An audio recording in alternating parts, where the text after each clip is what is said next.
What's up, guys? Welcome to another video, and today we're going to be helping someone out. We're going to be helping Kevin Thunder out. He says, I'm interested in engineering. I am 30 years old, wanting a real career. I'm interested in engineering, but had dyscalculia growing up. I want to be better at math. I already have all my electives done at a community college. Awesome. That's really good because in my personal opinion, community college is the way to go.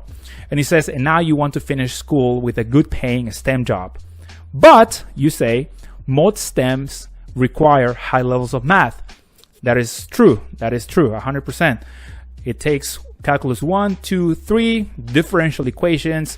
Some engineering fields require even higher levels of math. So I suggest that depending on what you have in your mind with respect to engineering fields, you should look into the engineering degree path for your specific discipline. For mechanical engineering, at least, you only need to take all the way up to differential equations.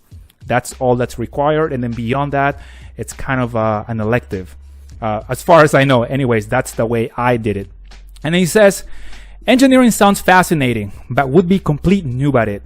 Is it possible for me to learn from scratch, overcome my disability, and become successful?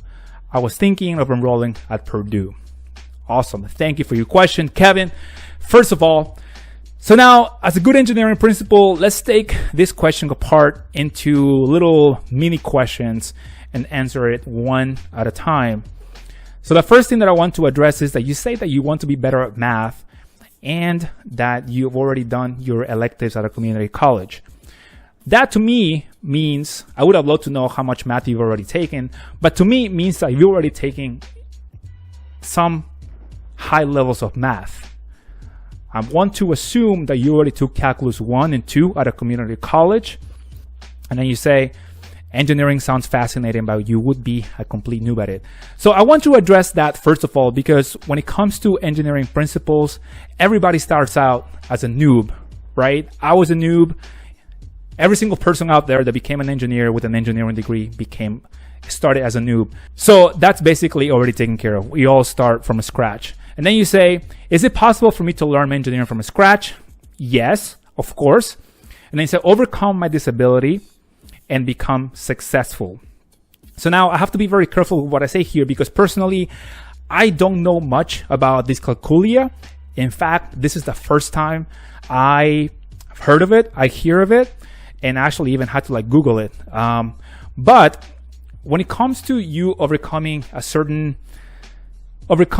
the difficulties that math brings, if you've already taken some type of level of math, if you're already taking algebra, pre-calculus, calculus, if you go through calculus 1 and 2, personally, this is just my personal opinion, you've already done, to me, that's 50% of the engineering degree. And here's why I think that way.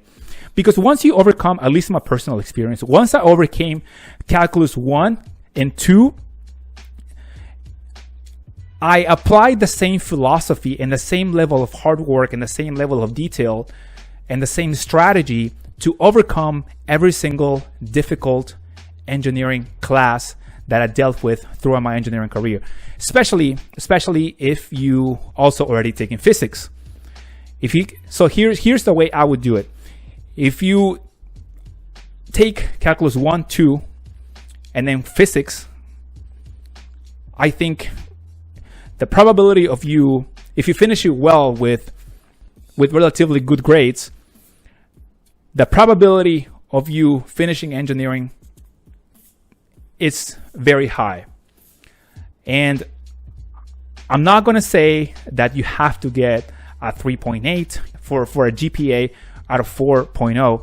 You don't have to be extremely smart. You don't have to finish an engineering degree with a 4.0, with a 3.8. So what I'm saying here, my friend, is that I definitely think that you need to go for it. I encourage you to go and take that leap and take that step and take an engineering classes. And then that's when you'll find out whether or not you're cut out for it. Because right now, I can say yes, I can say no. You can think I should do it. You're thinking I should not do it. But until you actually go and take the first step and you take those classes and you test yourself, you're not going to know for sure. So I encourage you to go for it. Take a couple of classes, have a feel for it, see how you like it, see how you do, work your ass off, focus, stay disciplined, and then see what happens. And then make a determination on whether or not you want to pursue engineering or maybe you want to pivot to something else. So based on what you told me so far, based on how you've already overcome a bunch of classes at a community college, I definitely think that if you work your ass off, you can definitely overcome your disability. And who knows, maybe you've already overcame it. And I know I may be speaking out of scope here. I don't have much background behind what you're saying, but I wanted to tell you a short story from a conversation that I had a couple of weeks ago with a friend of mine. She had a stroke when she was 14 years old, and she was telling me that for years she struggled with the side effects of her stroke, of learning how to read again, learning how to walk, and learning how to do basic things that a lot of times we take for granted. But it wasn't until years later when she realized and she started thinking, I think I'm already recovered. I think I already overcame the side effects of the stroke that I had years ago. As I mentioned, I felt my process slower. Everything took a little bit longer. It's hard to say what I was exactly thinking at the time. And so I figured I'm going to do the best I can to actually prepare myself for real life. Maybe that means I won't be able to become a lawyer, but I'll be able to figure out what I'm good at. Like what happened to you, that was an inflection point for you because you realized you were a completely different person beyond that point. Yeah. So the only thing that I'm saying here, and again, this is just me, Alex Isidro, speaking and just giving you another perspective. Maybe you already overcame your dyscalculia and you just need to change that mindset. Take it for what it's worth. I know that I don't have a background on you, but the reason I'm telling you this is to encourage you to go for it, to take the first step, take that leap and test yourself and go for it and then see what happens. So if you're thinking about enrolling at Purdue, that's a very competitive program, but hey, you will never know if you can get in until you actually apply and you go for it and you test yourself. And if you don't get in, then so be it. I would apply to other engineering schools at the same time. If you get in, then great. That's amazing. That's the first step in going forward with your engineering journey.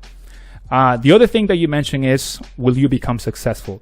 I honestly think that based on everything that you've already told me, you've been working very hard on your career, which to me means that you have discipline, that you have focus, that you have drive, that you have motivation to move forward. So if you keep this up and you stay focused, I guarantee you, yes, you will be successful, my friend. So with all that being said, my friend, thank you very much for the question. I wish you the best of luck and let me know how it all ends up. Thank you, Kevin. I'll talk to you in the next one. See you guys. Peace.